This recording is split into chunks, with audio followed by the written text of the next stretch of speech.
Semangat pagi adik-adik pelajar, bertemu kembali di John Freddy Tondang Channel. Kita masih membahas soal dinamika rotasi.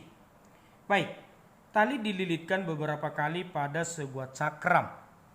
Cakram ditahan dengan tangan kemudian dilepas. Artinya keadaan awal cakram diam. Saat meluncur turun, saat meluncur turun, percepatan cakram dan tegangan talinya adalah, maka percepatan itu adalah A kecil, sedangkan tegangan tali T. Baik adik-adik, mari kita analisis gerak bendanya. Yang pertama, bayangkan posisi tangan kita menahan cakram. Jadi pada gambar ini cakram bisa saja adik-adik bayangkan seperti yoyo, Ketika tangan dilepas, maka logika kita mengatakan cakram akan turun. Berarti cakram bergerak lurus. Nah, yang menyebabkan cakram turun adalah gaya gravitasi atau sering kita sebut dengan gaya berat, M kali G. Dalam hal ini massa cakram kita M besar kali gravitasi.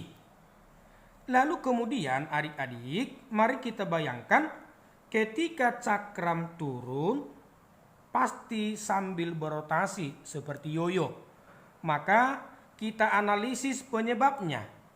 Jika ini adalah tegangan tali, maka dari tepi roda ke poros itu merupakan jari-jari.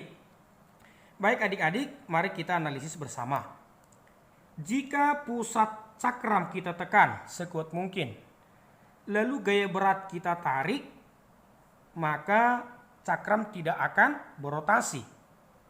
Sebaliknya, jika pusat roda kita tekan sekuat mungkin, lalu tali kita tarik seperti gambar, maka roda akan berputar atau berotasi arah jarum jam.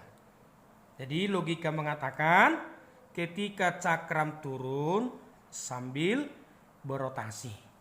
Baik adik-adik, maka pada cakram ini terdapat dua gerak sekaligus.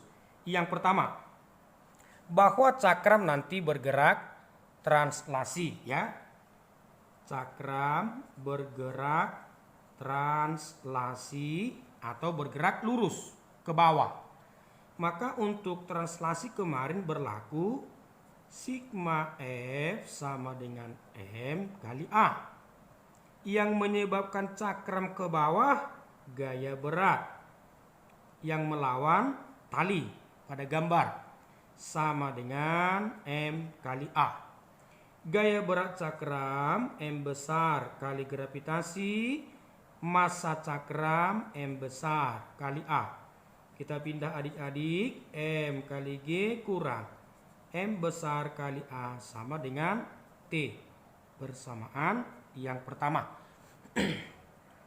Lalu tahap kedua, cakram juga mengalami rotasi, Jadi ketika cakram berotasi, ingat adik-adik, maka yang berlaku adalah sigma momen sama dengan I kali alfa.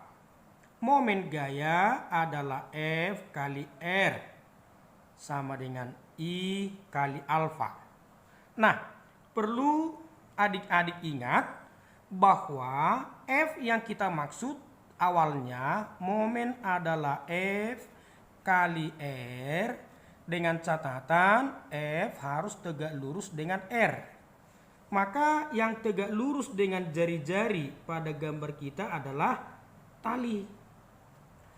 Maka penghasil momen pada kasus ini, penghasil momen adalah tali kali R sama dengan. Lalu inersia adik-adik. Cakram itu merupakan silinder pejal. Jadi kita ingat kalau silinder pejal, untuk silinder pejal inersianya adalah setengah kuadrat. Maka kita lanjut adik-adik. Silinder pejal kita gunakan setengah M R kuadrat. Persamaan lain alfa bisa kita hitung sebagai A per R. Alfa kita ganti A per R. Baik adik-adik, kita sederhanakan. 1R kemari, 1 lagi kita coret kemari. Dengan demikian, persamaan tegangan tali yang kita peroleh adalah setengah M massa cakram M besar kali A. Persamaan yang kedua. Tahap berikutnya, bagaimana kita substitusi persamaan 1 dan persamaan 2. Dari persamaan 1 T sama dengan T. Di persamaan 1 M besar kali G kurang M besar kali A. Dari persamaan 2 T sama dengan setengah M besar A. Sehingga M besar G sama dengan, pindah adik-adik, setengah M besar A tambah M besar A. Maka M besar G sama dengan setengah tambah 1. 3/2 ya, 1/2 M A. Maka ruas kiri ruas kanan M kita coret sehingga kita peroleh kali silang 2G sama dengan 3A, lalu A sama dengan 2/3G. Itulah nilai percepatan cakram. Jadi percepatan cakram 2/3. Baik, selanjutnya adik-adik, untuk menghitung tegangan tali bisa kita gunakan dari persamaan 2. Di persamaan 2 T setengah M besar A ya, ini. Berarti setengah M besar kita substitusi nilai A. 2/3G. Maka jika ini kita coret, berarti tegangan tali adalah 1/3 mg.